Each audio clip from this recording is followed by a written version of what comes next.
Hello and welcome to the two-man power trip of wrestling. Your host, JP John Paz, with me today. Very special guest, covers pro wrestling, MMA, boxing. He does it all for DAZN as well. He's a writer. He is Mr. Stephen Muelhausen. Welcome to the two-man power trip. How you doing? Man, I've been a fan of this podcast for a minute, and when you sent me the message, John, I got to admit, I don't get excited about podcasts. I don't try to do many of these anymore, just with the schedule and just with kids and family and being always busy. But this is one I scratched out some time for because I'm a big fan of you, big fan of the podcast. So thank you for Thank inviting you. me. Appreciate that, man. Thank you. Now, what's going on in your world? Because it seems like it's getting pretty hectic out there in the sports and wrestling landscape. I just went on Twitter and noticed that Eric Bischoff and Jinder Mahal, Eric Bischoff and Tony Khan are bickering about Jinder Mahal and Hook. So that was I've been off the last couple days. So seeing that about an hour ago, that was I got to admit that was some good time to relax and just watch everyone explode. So, but there's no winners in that. I don't really think because then Dave Meltzer got dragged into it and Dave slammed Eric, and then the guy just went off the rails. And it's wrestling. Wrestling Twitter is very weird. I don't know how you feel, John, but wrestling Twitter is it's a whole different beast. I'll say that. It's pretty nutty for sure. I don't even know why Tony responds to a lot of this stuff. Like, I don't because it's just a know. social media manager. It's not really USA Network. It's some guy, some random dude. So it's just funny that he responds to some of that stuff. But man, don't hinder gender. What are you doing out there making fun of gender? Like I get like Tony's point because you don't want to hinder gender. Like I think we all can like we all have in the community we have good fun about Jinder Mahal, and Yeah. I just didn't get like you said. Tony picked a fight for really no reason. It was like, what are you really trying to prove? And like the argument I put was he's not wrong if you're looking at it in this sports aspect of what they're trying to do and want to be more sports based. If he's basing it off of that, cool. I get it. He's right. He's not wrong. But where he Yep. kind of it comes off bad is where someone sent me and I love the wrestling fans on Twitter. It's they try to put you in check, but some of them and a bunch of trolls and a lot of people don't know what they're talking about. But one sent an interesting did it on his notes on his iPhone of all the people that have been on long winning streaks in AEW without title shots. Because I brought up Sting. Why not give Sting a title shot at Revolution? Base Samoa Joe. What a way to go out. Go out in Greensboro. Yep. Probably going to be about 20,000 people. Pay per view number is going to do well. The world is watching. Why not have him be in the main event? Why not? With a guy he's very familiar with. It's not like he's never wrestled Joe. They have history from the TNA days. Yep. Why not? And then some guy brought up QT Marshall, Aaron Solo. The names just went on, and I'm like, I like the tweet. I'm like, man, I'll give you props for that. But just wrestling Twitter is it's very unique. It's very unlike boxing and MMA where the fans are it's not even sophisticated. They don't care as much. It's kind of where I really put it. Wrestling fans are very packed. You're never gonna find fans like the rest. Just not. It's always I've always found will do better than writing an article about boxing and MMA. It blows my And when you look at it too, MMA will do it sometimes too, where they'll give guys title shots that haven't won in a while, or maybe they don't deserve a title shot. So that does happen, and even boxing too, of course. Whoever is like a big name or something. So sometimes you do give title shots to guys that maybe aren't on a winning streak, or maybe you not necessarily deserve the title shot.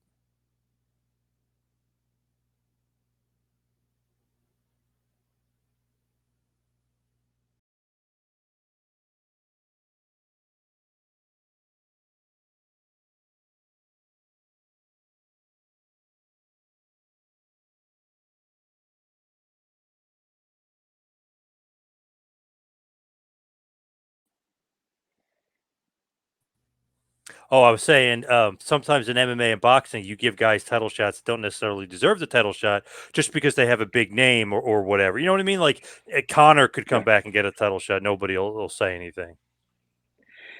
exactly. It's kind of just like, oh, it's Conor McGregor, the biggest star in the history of mixed martial arts. Oh, it's okay. And you look at he hasn't won a fight in we're going on 4 years, it'd be a little almost 4 years now. Yep. And when you look at a guy and Jinder hasn't won a match in like a year, really hasn't been on TV. I can get the point. I can understand people being like, well, why doesn't he deserve a title shot? Like, where's the story? Like to me, give me the reason of why. Why is Jinder Mahal facing Seth Rollins? Because Seth wants to face him. I mean, okay, but that's not like I watched Raw this afternoon and I'm like trying to figure it out and I'm like I still couldn't come to a logical conclusion of why I want to see Seth Rollins and Jinder Mahal. Not a knock on Seth, not a knock on Jinder. Two good talents, exceptional talents. But why am I watching? Because Seth challenged him. It's like, come on, let's be. There's no rhyme or reason for that match to even be happening. And I can get the point of where Tony was coming from. He's not wrong. There's a match to have a match. They want a world title match for next week. They're competing with the NFL playoffs. I would have went a different route. Maybe someone a little more worthy, someone that's been on TV a bit more. You could throw a title match together in a week. It's not extraordinarily complicated with good booking. And that booking team and the way Dave Levesque has done things has been very good. You can't take that away from him. But in this instance, I have to question it because he could have won a different route. And you know Seth is going to win, but at least putting someone else in there that's title worthy could have created a little bit of doubt. Since right now Seth has no challenger for the Royal Rumble. If you look at it too, it's like okay, he's just a former WWF or WWE champion, Jinder. He's Seth is being like the pure baby face. Yeah, I'll do it, but obviously it is kind of just out of nowhere title shots. It's not nothing I would say bad, but it's nothing that necessarily took a long booking meeting to go over. You know what I mean? It's not like Drew versus Seth, where it kind of was a few month program. This just is just like okay, it's happening next week. He's a former champion. He's getting a title shot. Kind of got a little bit of a rub from The Rock the week before, and now he's getting a title shot, the next week. Do you think that's why they went that route? It's the only thing that like I didn't even think of that until you said it, but that's the reason why? Maybe trying to capitalize off whatever momentum he has. It's the only Yeah, thing that really makes sense.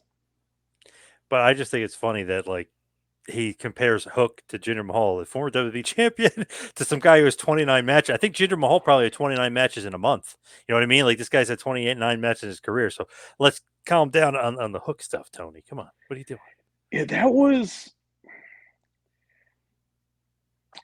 I yeah, I was very the comparison just wasn't could have went I just wouldn't have said anything. And this is where and I've talked to people in AEW about this of why doesn't he have someone running that Twitter? It's just him like so I'll talk to different athletes and a lot of them don't run their Twitter. The high caliber athletes really don't. They have someone who really runs it will take a screenshot, say, "Hey, this is what I'm going to send, yay or nay," and it gets sent out. That's more often than not. That's how that goes. He runs his own Twitter. Everyone I've asked him, all this casually having conversation, and he'll be like, "Oh yeah, and people in AEW are like, "Yeah, he runs it," and I'm like, "That's a bad idea." Because then you can turn into a Chris Jericho Christmas Eve 4 o'clock in the morning. I'm going to start tweeting a bunch of stuff and not just really making too much sense and getting into it with a lawyer, wrestling lawyer, and look at where we ended up with that. So I just think Tony being on Twitter is just a really really bad idea. Don't Well, you even tweet about Dynamite, tweet about Rampage, tweet about Collision, the Jaguars, Fulham. Be my guest, but stop tweeting about wrestling stuff. It's a no-win battle for him. It's really not. I just hope that means this week there's more ratings than the week before. You know what I mean? I hope him doing that hopefully did generate some sort of ratings. I would hope. I think that's what he's going for. They got a good show lineup for Wednesday. I like looked at the lineup before we came on, and I'm like, this is a good lineup. They promoted it. The main event that it seems like the main event's going to be Sting and Darby with Takeshita and oh my god, who's Takeshita? Oh, it's a Kyle Will Hobbs. So it's like, that match is going to be good. Do we get to debut a Mercedes? It kind of, I would do it there. Someone brought up the comparison of Sting. Sting surprise debuted there. If that's me, why not? I think the next couple shows, their attendance for right now, their numbers for attendance aren't that hot the next few weeks. So if you're going to pull the trigger, if she's going to come in, and that's a big if too, if she's going to come in, this would definitely be the show to do it because it's the homecoming show, the 5-year anniversary show for when they announced AEW at the presser in Jacksonville. If you're going to do it, that would be definitely the time to do it. Hey, and look, she's about to get hotter. If this Mandalorian movie's coming out, she's probably going to be in it, right? She's been on the Yeah, show, so WB is knocking on her door, so she's going to want a lot of money. But she could be hot property right now as far as some projects she's working on. she now. I've had some Eric Bischoff. I can't believe we're talking about Eric Bischoff 2 times here, John. I didn't know if that was in the calendar, but wasn't in mine. But when Yeah. Bischoff said the other day, I tried one of my goals, and I've gotten a lot better about this in the last like 6 months. Because the zone was like, hey, can you kind of not always get so vile and not vile, but like get always try to start Twitter fights. And I'm like, I don't do it on purpose. I see something and kind of like, I don't like your opinion. I agree with it now. I'm getting more better. It was just a liking and a retweet. But he put something about Mercedes, like not being, she's not going to make a difference for AEW. She's not going to help them draw any money. AEW is turning into TNA, which I don't agree with at all. I think that's just really completely inaccurate. But in terms of her, she's a star. I would pay her what she wants to get paid. She's the biggest mainstream attraction in all of women's wrestling. The Mandalorian is all you really name me another woman that's doing that stuff. Becky Lynch had a cameo on I think it was Succession. Charlotte Flair hasn't done anything. Bianca Belair is going to have a reality show. Okay, sure. I'll watch it because I got Hulu. And I think it'll be good. I like her and Montez. Bianca's a good person. Great talent. Nice, really good, cool to talk to. Same thing with Montez. But in terms of crossing over, she's it. She puts butts in seats. Look what she did for New Japan. Look what she's done when WWE is giving her the opportunity. She's main evented WrestleMania. Like she got a lot of buzz coming off the Mandalorian, and they basically just squashed her like a bug. And it's like, how do you not see? You got a legit mainstream attraction, which you don't get that often in wrestling. You really have in this day of age of current full time talent. All you got is CM Punk, and that's how to knock on Punk when I was thinking about who's really crossed over. Cena's very part time. Roman Reigns is very part time. Brock Lesnar is part time. You got part time talents that are mainstream attractions. There's only one full time superstar that is a legit mainstream attraction, and it's him. You get the female version of him, get her into AEW. It's a big coup for AEW because I think she's going to move numbers. She's going to sell tickets. She's going to sell merch. She's going to put butts in seats. She's going to help sell pay per views. And she's going to give a good rub to AEW. And if she does that Mandalorian movie, that's even better for AEW. More opportunity for her, but that's also going to be a huge benefit to them. So I think signing her, and if she comes in, it's nothing but a plus for AEW across the board. What are you hearing dollars and cents wise for her? Because I heard Charlotte Flair money or more stuff like that. Like we're talking, in the millions per year, right? Correct. 100. I don't have a dollar figure, but it is definitely more than Charlotte Flair. And Charlotte Flair got around, just kind of peeking around. And the numbers are accurate. Everyone's got the same numbers, about $3.5 million. Is she worth it? Absolutely. There's, and I even think Charlotte Flair got a, and this is just me, and I'm probably going to get blasted for this, and that's perfectly fine. But I don't even think Charlotte Flair's worth that money. That's just Endeavor saying we don't want a big name going to AEW. So here's a number. This is what we're going to give you. I think that's really what it was. Is if you look at the grand scheme of things, she doesn't move. She's not that good of a merch seller. She doesn't sell tickets. Being a face, not really. That hasn't really worked out too well. She's better as a heel. She always has been. A baby face just isn't. Some people are just like it's just like her dad. It took Rick to get to what, mid 50s to become a babyface, like a full fledged babyface where the fans can get behind him. It took Ric Flair that long. She hasn't gotten there yet as a babyface. She's never going to get there. I've never seen the promos are too vanilla. She's athletic as all as you know what, the most athletic person I think in all of women's wrestling. I always give her credit for that. But being athletic, what that doesn't get you really anything in this day of age. Matches are okay. It's the same move set. She doesn't do nothing. She doesn't do nothing to improve her game. So it's kind of like you're paying her just not to go to AEW and to go be with her dad. And That's if you kind of think where I took that. And if you think about it too, with Sasha or Mercedes, she would really help infuse the AEW's women's division and like give them kind of their top star and really help them out. While if she went to WWE, she's probably going to be near the top of the main event, but she's just another kind of cog in the wheel over there. AEW, I mean, she's by far and away probably the best talent they have, right? In terms of women, yeah, you look at the AEW women's division. I told people in AEW about a week or two ago that like you look at the talent you got on that roster right now. You got some good top shelf talent. You look at Tony Storm's on top of her game. Julia Hart really, really had a really good 2023. You only got Jamie Hayter for little less than Oh, forgot half about there, but her. Yeah. Jamie Hayter's a star. She can go. Mariah May. I know some people kind of really laid into her about her match on Dynamite, but I thought it was really good. I've seen her stuff. I watched some stuff with her in Stardom. I caught some stuff of her in the last couple days, and she can go. Riho is always there. I like Nyla Rose. You got Statlander. You got Willow. You bring in Mercedes. I'll take those 8. Because if you look at the WWE women's division, it's top heavy. You got Bianca, you got Becky, you got Rhea, and then you got Bailey, you got Io.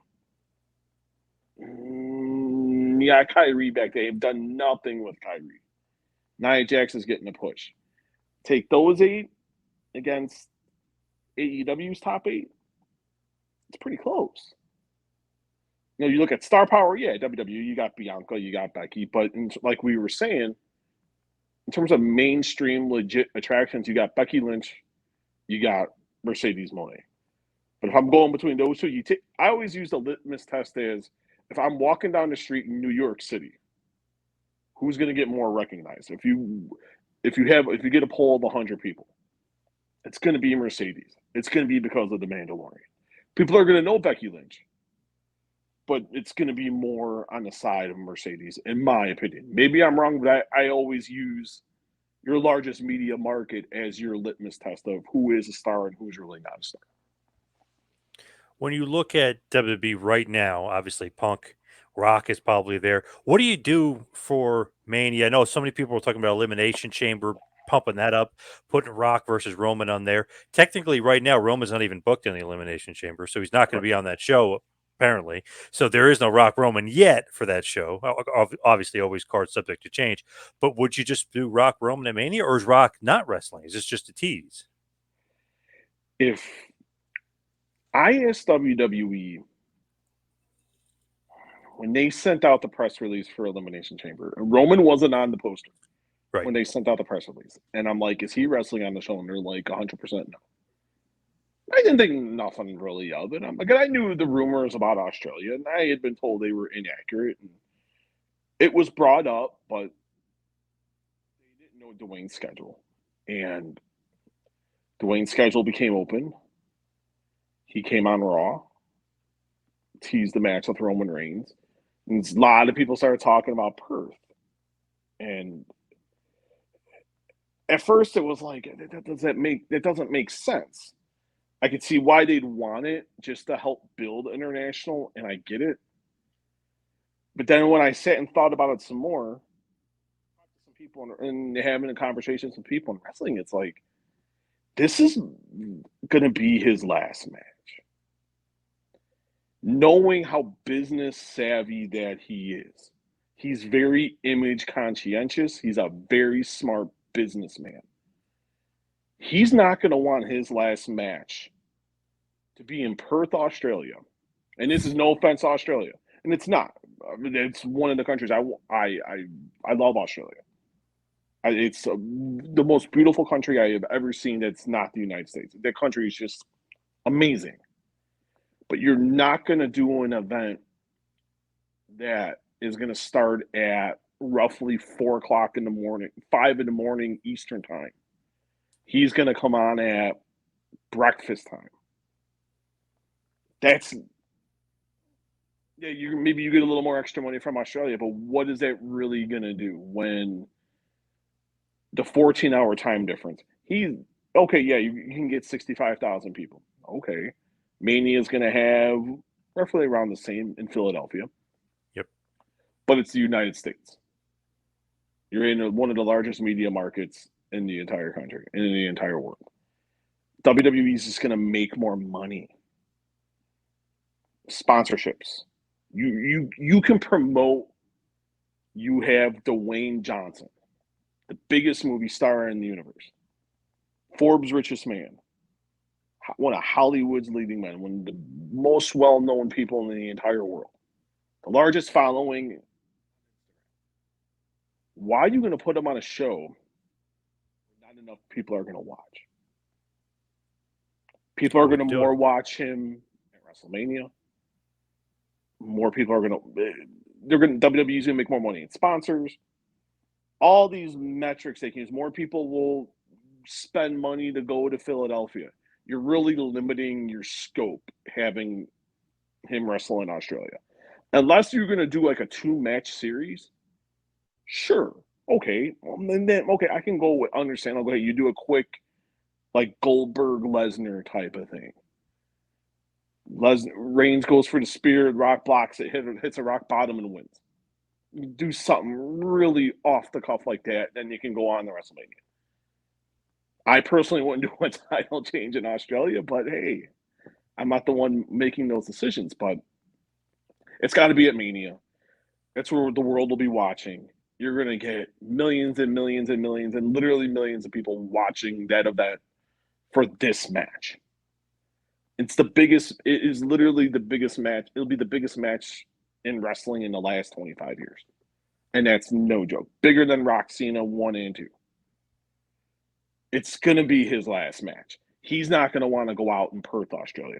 He's going to want to go out in front of his friends. He's going to want to go out in front of his family, his 3 girls, his wife, all his family, his mom, grandparents, aunts, uncles, cousins. He's going to want them there. It would be a very bad business decision if you do that in Perth, Australia. I think and plus if you saw him in the ring, he needs a little more time. He needs a little more time, John. He was breathing heavy. He got blown up. You got blown up pretty quick of doing about, 2 minutes worth of work? Yep. Yeah, he's got to get back in the ring. You need about a 25-minute main event. And I imagine he's working in the ring right now, but it's asking a lot to do it in 6 weeks. I think they do it first Sunday in April. It's the only place to do it. It really. No offense to the Cody fans. I've been getting a lot of flack on Twitter. A lot of flack. Death threats and all this fun stuff. I don't know what I'm talking about, but sorry to the Cody fans, but the story's going to have to wait, whether you like it or not. I think it should. I have a feeling that it will have to wait just because Reigns, you can't do it anywhere else. To me, anyway, it's so big. It's such a big match. You just can't have it anywhere else. To me, then WrestleMania, maybe Cody wait for SummerSlam. I would do Cody and Orton at Mania. If you want like to have Cody to have a big match for Mm-hmm. Mania, what bigger than the guy that was his mentor? So that's what I would do with Cody at Mania. And I've even said to people, as soon as they did I watched SmackDown. I actually watched it live Friday just to kind of see what they were going to do. Mhm.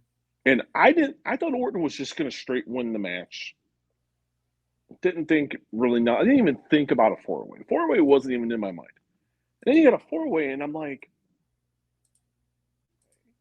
And then it was reported the plan was Orton and Reigns, which I had gotten a heads up about a while ago. And I'm like, so I asked around, and they're like, we don't want, the reports, right? And, we don't really want Randy to take a fall, and, but that's not the whole reason. And I'm like, okay, I'm like, sure. And what I would, and I said to Celine, I think, and you alluded to it, why not have Orton win the belt? Why not? Hmm. Why do you have, we make this whole thing about, the story is winning the WWE Championship. The story isn't who do I have to beat to get it. He wants that belt. The undisputed universal WWE champion, whatever you want to call that belt these days. That's the belt he wants. He's never said, I need to beat Roman Reigns. I just want to finish the story. What better story than beating your mentor? The guy who helped bring you up. That's the story. The story is winning the belt your father can never win. What better way to win it than beating the guy who molded you into what you are, helped mold you into what you are today? The story's there. Are they willing to pull the trigger and have Roman lose the title at the Rumble? Because Rock and Roman, let's be honest, doesn't need a title. The title is the head. Who is the head of the table? Yep. Who's the king of the Samoans? The Would belt you is have inconsequential. Would you have Roman not get pinned if the Oh, title's good? Oh wow, okay. I would go. I would have. I thought about this. I would have Orton pin AJ. Have AJ take the fall. You don't want LA Knight taking the fall. They got some big plans for him going into WrestleMania. He's back. It's unbelievable. He's AJ Styles. We don't really need to. It says enough for itself. But I would have Orton just kind of like that little tease we got on SmackDown when Styles went up to the ropes and then the going when we got that RKO. This time we get the pinfall. That's the route I would go. Do they go that way? I don't know. Roman doesn't have to eat a pin. Who cares? Yeah, I know everyone's big on this title reign and can he beat Hogan, and I wouldn't do it. Hogan was full time. Hogan was wrestling his butt off. I think it kind of cheapens the title if you have a guy who's would be more than 3/4 of the reign would be a guy who only defends his title like maybe including house shows maybe 6 times, 7 times a year. I think it kind of cheapens the belt at this point. And fans are It's getting crazy. It's only the fans 12. are getting it. The fans are getting it. The fans aren't stupid. Yeah, it's crazy. And Only 12 matches this year for Roman. Crazy. Or last year. there wasn't many. And I remember they were here in Chicago end of 22.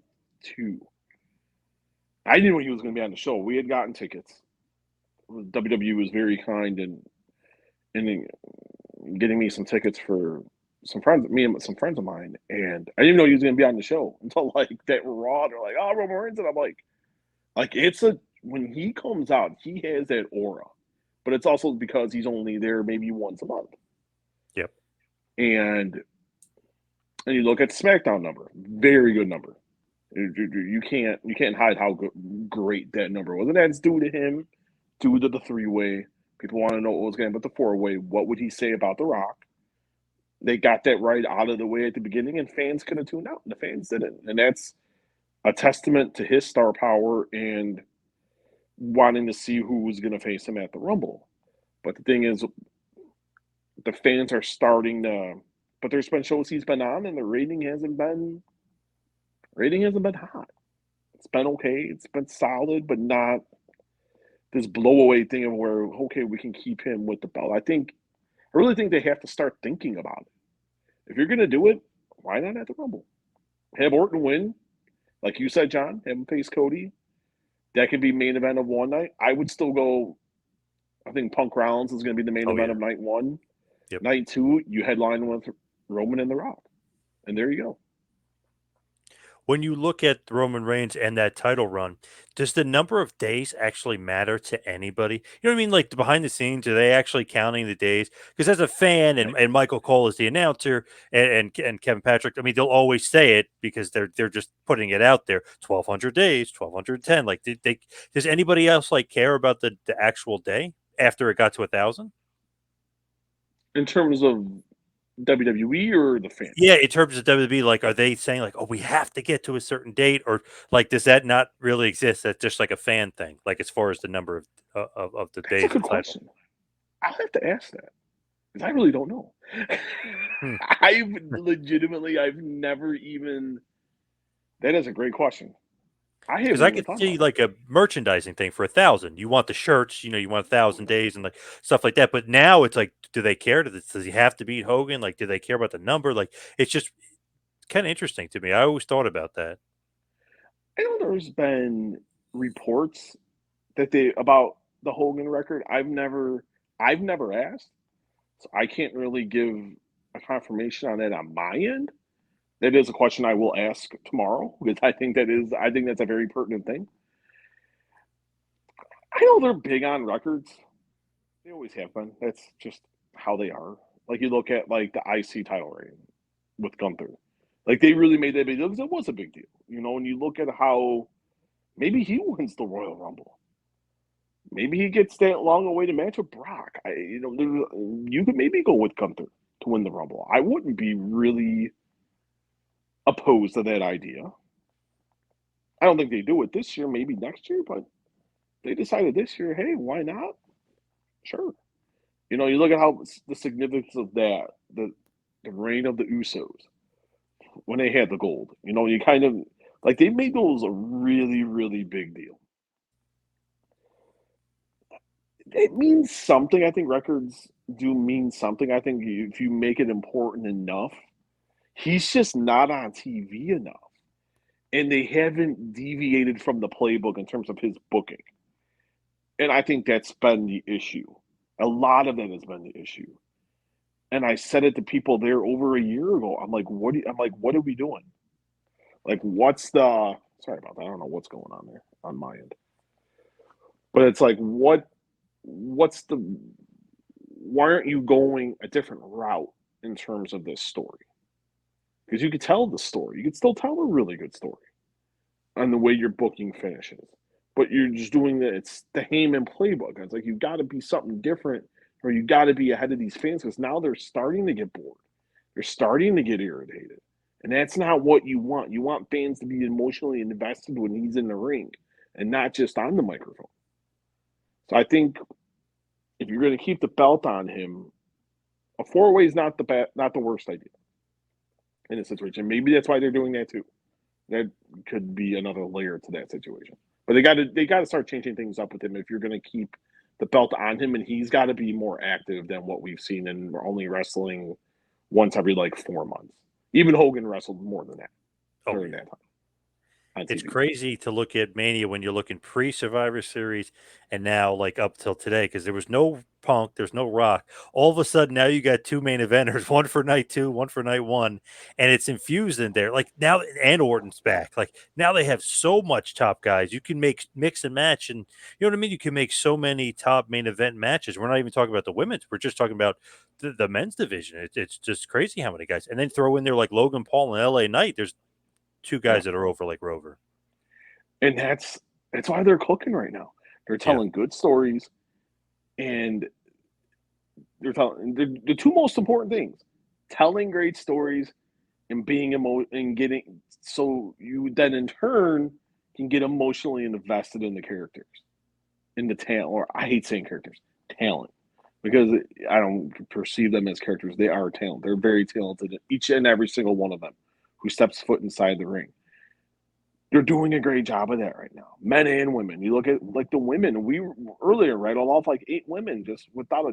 You can even add Chelsea Green, Piper Niven. You'll go to NXT, Tiffany Stratton, Jade Cargill's coming. Like, just to name a few. It's just they're hitting all the right notes. Levesque is very in tune with what the fans are wanting right now. And that's what you I know people give him flack, but the one thing, and I remember spending time with him, I always remember this, it was in the bowls of the Allstate Arena. It was after NXT, and he's going to hate that I even bring this up. NXT TakeOver 2019 was after the media call. I was in this room with Levesque and Nick Hausman. And Levesque is just sitting there. We're talking music. And then he's talking creative. And I remember walking out of that room when I'm like,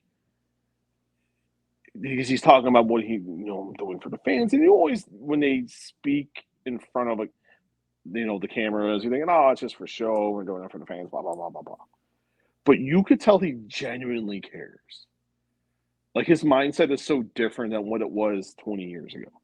He's more in tune with the fans, knowing what the fans want, and and it speaks of now during this run that he's had, and it's like he's listening to where I don't think Tony Khan is listening as much, and Tony Khan is more booking for Tony Khan than he is for trying to draw in new viewers. Where that's the goal of WWE. They're trying to hit different audiences where AEW is just trying to cater to one demographic, and you got to cater to everybody, not just the minority. You got to cater to everybody. That's how you run a successful business.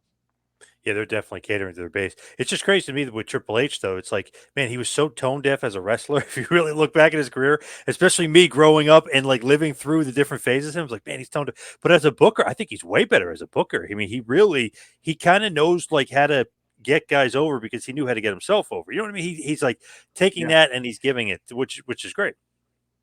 and that's what, like the big thing. I remember walking out of that after I didn't even know. I was just like in awe because we started talking Metallica, then we were talking. Oh God, what's that? We're talking Motorhead, and then we're talking rock and roll, and then it somehow led back to like NXT and his booking and just hearing like his philosophy, and I'm like, he gets it. You can see he genuinely cares for the fans. Like if the few, yeah, this was a little over 4 years ago, and it was like now that he's got like I'm watching what he does. Yeah, there's some failures. No one bats 1,000. No one. Vince McMahon never batted 1,000. Crockett never batted 1,000. Gagne, Watts, Bischoff, Dixie Harder, Scott D'Amore right now, Tony Khan. No one bats 1,000. That's but you want if you can hit about 330, you're doing okay. You're doing good. You're doing great. And that's what he's doing. He's hitting doubles, he's hitting triples, he's hitting home runs. He's not hitting singles. He's not getting drop ball third strikes. He's very consistent in his booking. And he sticks to his guns, and that's like another thing I can really commend about him. He doesn't flip the script. He goes with what he believes in, and then if need to change on the fly, he'll change it if a change is necessary. And we just don't get that out of Tony Khan enough. Not willing to book on the fly. And that's why I'm really intrigued by Revolution. I know Revolution is 2 months away. We're more closer to the Royal Rumble. We're closer than the Elimination Chamber. I'm really intrigued on what he's going to do with Swerve Strickland. Because if that's me, he's getting the title shot at Revolution. He's walking out of North Carolina with the heavyweight title. He is. That's me. That's a lot of people. He's the guy. I But the love fit, Samoa. I love Samoa Joe, but I do think that he Also, might be a transitional champ, though, for I just think so just for too. that. Yeah, But will Tony pull the trigger? And Tony's been laid on his, and this is where it's the hard job of a book. Like, when do you peak? When do you know, like, when you're at the apex? Like with Austin. And I was watching this literally 5 minutes before I came on. And I was watching that awesome, I forget what Twitter account had like the Austin and Shawn Michaels entrances from WrestleMania 14. And you can just feel, and remembering the build and hearing Austin come out and the fans just lost their minds. That was that was the time to put the belt on, because then he was getting the roar. Swerve is getting to that point where he's almost at the roar, and that's when it's the hard job of the booker. But if the fans are behind you, you're selling merch, people are paying to watch you, whether it's on the TV, selling tickets, selling merch. I think if you do it, you got to do it soon. You can maybe stretch it out to May at Double or Nothing, but if he's too hot right now, he's the hottest act you got. He was getting hotter than MJF if we were yeah, really, yep. I respect Max tremendously, and I respect Joe tremendously. The battle he look at where Samoa Joe came from, losing the Punk to becoming the world champion in the span of 4 months. Yep. And two, with like Tony's booking, I hope he can adapt, or maybe just sense some of that, like you're saying, like with Austin, like okay, we gotta push this guy, like that's what the fans want. Like when Adam Page was champ, you could tell, and all the fans, I spoke to a million fans about it, like wasn't working as champ. Danielson came in, that was like the perfect time to Yeah, switch the title and then change it up. And then that Punk stuff probably doesn't even happen, by the way, if you do that, because the booking completely changes and there's no Page versus Punk. Like it just changes completely everything. But like that was the time to give Danielson the title, the two-time WWE main event WrestleMania wrestler, by the way. Like just to give it like a big push to the title, elevate the title a bit, because Page wasn't working. So I wonder if he can adapt and do that. Maybe Joe, unfortunately, because I love Joe, he's one of my favorites ever. Like he make him the transitional guy, because Swerve is the hot hand to me anyway right now. and that's like you said, it's always been the problem with Tony. And I've questioned him on his booking. Me and him have had some fiery conversations about, and we'll talk on the side, and I'll be like, explain it to me. Tell me why what I'm saying, because I'm willing to learn. I always want to learn. I think this is just, I'm about that with the UFC and PFL, and in the world of boxing, I'm always asking promoters and matchmakers and the managers and the fighters, like, make it make sense to me. I want to understand because I want to learn. This is all like a learning. It's a constant evolution. This crazy world of combat sports, and I've said it to him. Your biggest failure. He didn't like it. He didn't agree. But I'm like, there's no adaptation. And then he brought up the acclaimed, and I'm like, okay, I'll give you that one. But I'm like, I would have booked that title change right at All Out in Yes. 2022. I wouldn't even have waited 3 weeks. Yeah. I would have called an audible literally in the ring. I was in the arena. That crowd was losing their mind, and the crowd was very upset. And you lost that crowd for a while because they didn't get what they want. And if he learns to adapt, because that's all part of booking, your plan isn't always going to go the way you want it to go. How are you? How do you adapt? Like you brought up with Paige, I agree 100%. Like there had to become a point where it wasn't working. And I remember when AEW first started, and I asked a bunch of people because I thought Paige could be the guy. He could be their Steve Austin. I still think he can get there. Like his promos have gotten better, but they got to be behind him. But right now, he's to me is low on the totem pole. There's other guys that to me should get that opportunity, and the guy he I say rudely interrupted last week. That had me a little worried. It's like, why are you bringing Page back just to feud with Strickland? Are you going to have Swerve beat him again? He's beat him twice already. What's the point? like that booking philosophy. I was just trying to like, because everyone's like, oh, he broke into his home, but I'm like, yeah, that conflict was resolved at Full Gear.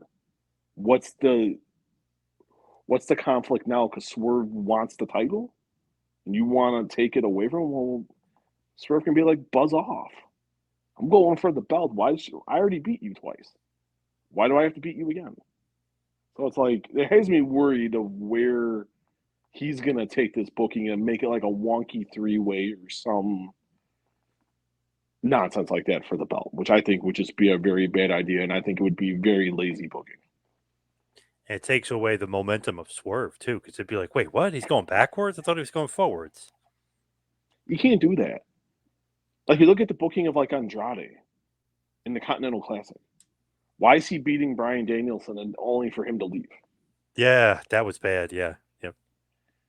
I just didn't. It didn't make sense. And I know Eddie had And a win in they were trying to accomplish with Eddie, but Danielson was co-main eventing Wrestle Kingdom. I wonder how New Japan feels that like, oh, by the way, he's losing 2 days before he's fighting Okada, our biggest star ever. At the Tokyo Dome. Like weird booking for sure for Danielson, just odd. I didn't get that like at all. Like even the way he's been booked has been like they keep him strong, but it's like that booking was like it was the right move having Eddie win. And you kind of see it coming from behind, being the underdog and winning. I thought that was the way they booked Eddie. I thought was the way Tony did it was tremendous.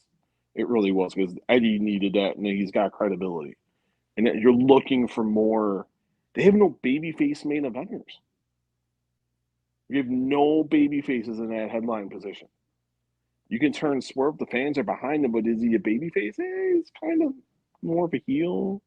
Still coming out from the heel corner, heel side, whatever you want to call it. Who's your number one baby face right now? I think it's Eddie Kingston by default. Yeah. With Max out, Yep. it's either Eddie, Orange Cassidy, Copeland. I don't think Copeland's going to go for the belt. Copeland's off doing his stuff with Christian Cage in a really strong program. I love what they're doing. But it's like who's your number one baby face going for the belt? Because right now it's a bunch of heels. It's just like booking like that, where you should always have a number one baby face ready to go. Who's going to be my next guy? I don't know who that is. I think it's for Strickland. You think it's for Strickland. Yep. But we know about the business. If you got the casual fan watching at 8 Eastern, 7 Central, and 5 Pacific, they don't know. And that's a major, major problem. And unfortunately for Tony, a major booking flaw. True, very true. Now, just changing gears because I do want to talk a little MMA, and we'll talk just a question about boxing too, because I just was fascinated Absolutely. with some of the stuff going on in Japan. I don't know if it's a work or whatever the hell they're doing, but well, actually, why don't I mention that first, just so I don't I don't forget because I was puzzled by it. Is Pacquiao fighting Floyd in Japan for Ryzen, or was that just a work for the show, or whatever? Because they're what are they both almost 50? I mean, what's going on here? I mean, it's crazy. Floyd is pushing 50. Manny's 45. I think Floyd's 40, mid to upper 40s. I want Is to that say really gonna Floyd is. happen though, or is it an exhibition? Or I mean, how could they afford those 2 guys? Rising's made the announcement. I have asked, have not gotten much response. Um, have reached out to people around Mayweather, and they don't want to talk.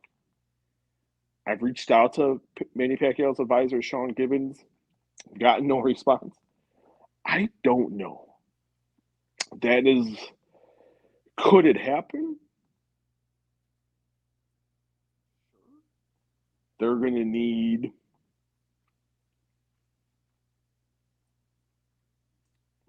I would say, minimum $75 million each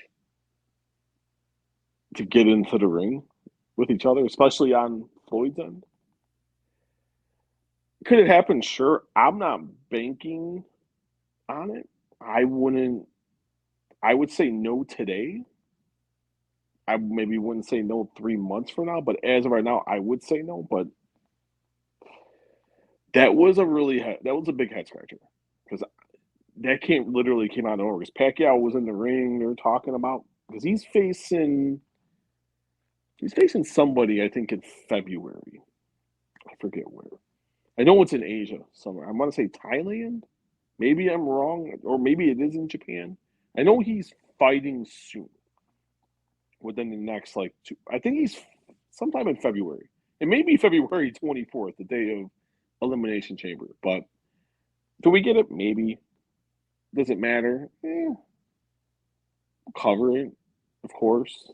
But this doesn't hold the same cachet just coming off that fight from 2015. And it was hyped as the biggest event in the world, which the world was watching. It for Oh yeah. sure was.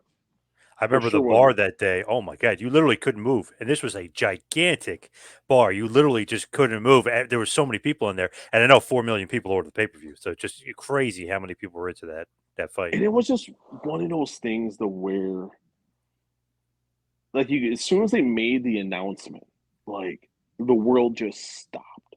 And it was just and you had that whole fight week. And I remember being there and I'm like, I had never been to anything like that in my entire at the time. And I'm like, this is amazing. Like I'm like I've covered Floyd. I had covered been to Floyd fights live. But it was just this one. It was like it's finally here, like what we've all been talking about. And I always remember them standing like when they got in the ring, they did the ring intros, and they were all out. All the teams were on their respective corners, and they were just standing there. And it's like, holy crap, this is gonna happen. It's finally, and it's like it was like you got caught up in the moment, and the world was watching, and that was a once in a lifetime event. I'll never forget it. The fight was terrible. Yeah. A lot of fans were upset. People in the arena, I know people in the arena, so a lot of media were just like scratching their heads, like, "You gotta be kidding me!" I'm like, if you expected anything less out of Floyd Mayweather, I didn't know what you were, and I don't know why you were thinking you were going to get this rock'em sock'em robot Right. type of fight, Exactly. but that's not the way. It's not the way Floyd fights. And but then I remember Mayweather McGregor, and that was a better spectacle, more entertaining because of Conor McGregor. Conor did a great job in selling the fight. Magnitude what? But then there was another one. It was like the last like 3 days. Like he had that great press tour. They had then he had that lull for a bit. I think he had that lull for about like 6, 7 weeks. And then the fight week was just it was nuts. He had a fight on the way to they do like this grand arrival and McGregor's fighting with Paulie Malignaggi and Oh they nearly yeah. get and then Floyd nearly Connor and Floyd almost get into it at the weigh-in. Like the weigh-in was great. You felt the spectacle. And that's like when I told people that's when you knew this was gonna do huge. Because you could just feel the buzz like at the weigh-in. Like I remember I was staying at the MGM Grand and I was just walking like I was just like walking through the hotel and like just to go get some breakfast with some colleagues and it was just like it felt different than Mayweather Pacquiao. Like this fight finally felt like a genuine fight for the fans. It was just like, all right, you're getting two crossover stars, the two biggest names in the world, in the sporting world, the two biggest names in combat sports. It was entertaining for what it was, and Connor did his best. Floyd carried him for a bit. Connor landed some decent shots, but it was like we'll never see nothing like those two events anywhere. And I've never even been to a WrestleMania. But maybe that'll be different. I've been to a Royal Rumble. I plan on being in Philadelphia. That's if I said it to my wife, if Dwayne is going to be there, I will be there Oh, nice. I like that. because it's at my point now. It's about just big events. I'm gonna go to. I'm covering the Rumble. I'll be in Tampa. But it's like you gotta like I have to have a reason, and then maybe that's selfish. But it's like I got a family, I got two kids, and I've done the world traveling thing and the country traveling, and it's like like it's about the spectacle. Like you look at the Rumble, it's the return of Punk. That's what's the caveat and like in that situation? But I know we went a completely different space. But in terms of boxing, boxing's in a good spot. Boxing had a really good 2023. 2024 is already looking pretty good. You got Anthony Joshua, Francis Ngannou, March Yes. 8th. I can't reveal the broadcaster. I can tell you off the record. I can tell you when this conversation is done live. Yep. Yep. Um, but no, the Zone had a big year. Had a big week last week. Virgil Ortiz.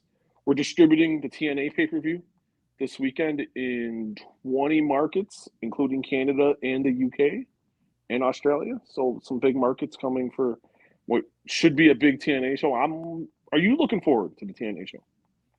Yeah, I know. I kind of want to see like not them change it up, but I just want to see the reboot and kind of where they're headed. I like a bunch of the guys on the roster. I mean, they do have a pretty good roster. Their rosters. And it's amazing, like it's like that little engine that could. They just Yep. keep like they got so many lives. And this is an interesting year for them. It really I think this is a very pivotal year if they stay in the business.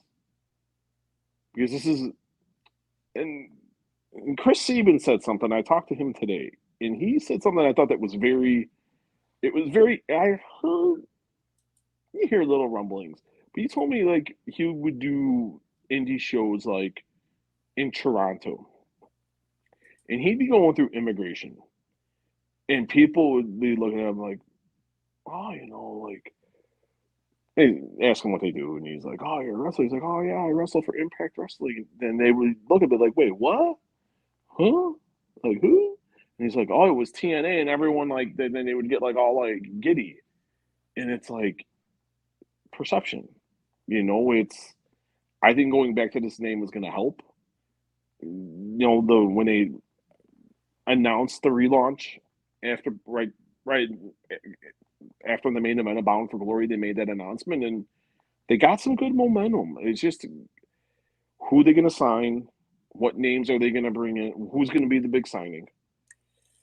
The talent's there, but they need like that one they need that megastar. They tried to bring in Osprey. They made an offer to Punk. They made a very good offer to both guys. And I thought was more realistic for like a 6 month, 12-month thing. And then WWE came popping up and he made the right move. But I think this is a big year for them. It really, really is. And it's Saturday is going to start that off. And I'm very, very intrigued to see what's going to happen with TNA in 2024. As we hit the wind down, head towards the finish here. As far as just UFC 300 is not going to have Connor, and he's going to be fighting Chandler at International Fight Week instead. So UFC 300 looks a little scarce, if you will. That was a head scratcher. And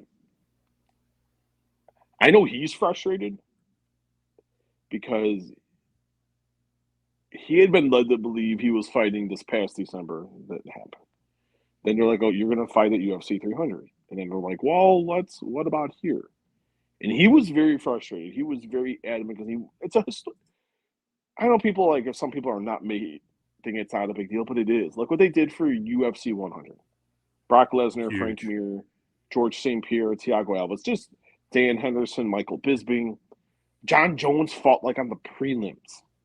That's how like stacked that card was. And you look at UFC 200. Look at what you had scheduled. John Jones, Daniel Cormier, Brock Lesnar, and Mark Hunt. Mark Hunt. You had Misha Tate, Amanda Nunes. And I'm getting changed to Cormier and Anderson Silva. And Lesnar still fought Hunt, Misha Tate, and Amanda Nunes got moved up to the main event. John got suspended for failing a drug test. And that was still a really big card. They loaded that card up. But now you look at it and it's like, Leon Edwards, Bilal Muhammad. No offense, Leon had a great year. He's had a great run. Bilal Muhammad, no doubt the number one contender.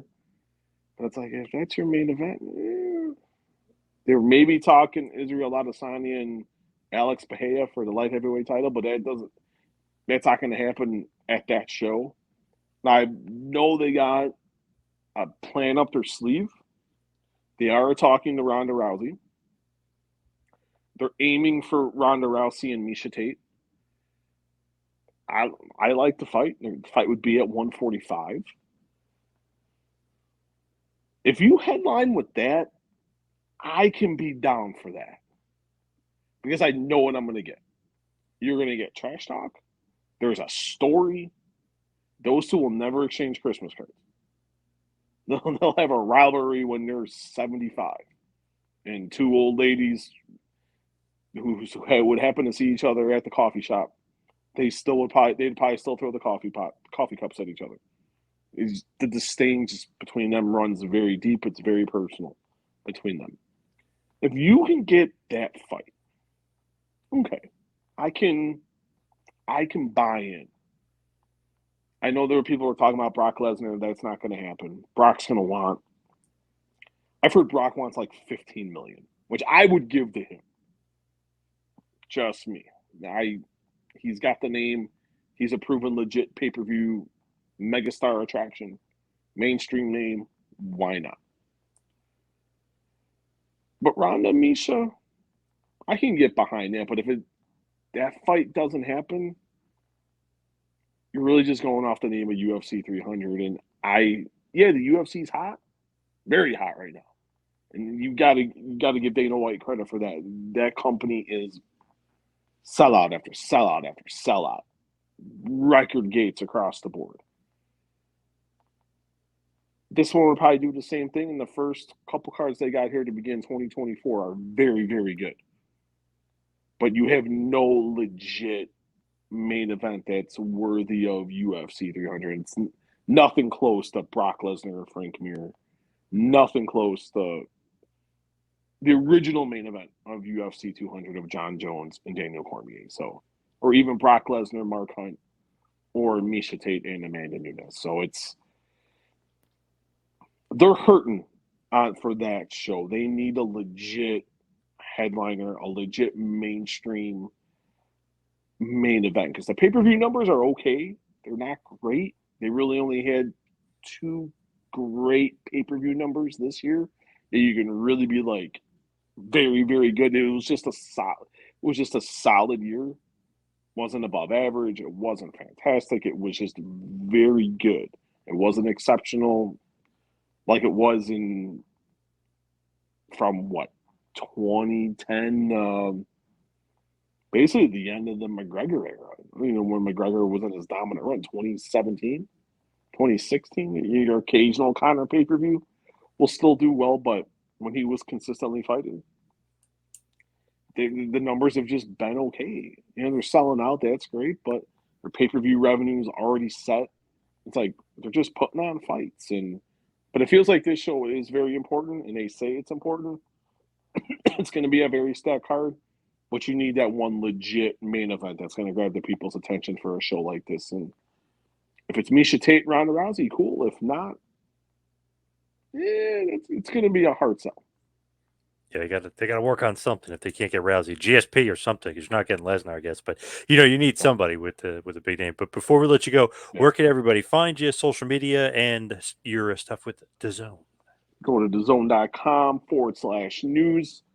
Rocking and rolling, man. We got stuff. We got the big TNA pay-per-view coming up here this weekend. I have stuff with Chris Sabin and one of the headliners I am talking to tomorrow, so you guys can look for that. You can find me on Twitter at smuelhausenjr, SMUEHLHAUSENJR. I'm loud. I'm vocal. Not as vocal anymore, but I'm still loud. I will retweet and I will leave a quote tweet if I deem it right. But this has been fun. This has been a pleasure and my honor. And sorry I talked too much, but this has been a ton of fun. No, I like it. But thank you. Yeah, thank you, man. Thank you. Great to have you on. No, thank you. This was a hit list. I'm all about hit lists. this was one of the goals to get on a. I love going on podcasts. I just kind of really keep it narrow just these days because of life and kids and work and travel and. But no, this has definitely been a pleasure and an honor. This was really cool. So thank you so much. Hey, we got to get you back on as well. Absolutely, just let me know, man. You give me a little notice. I'm always here.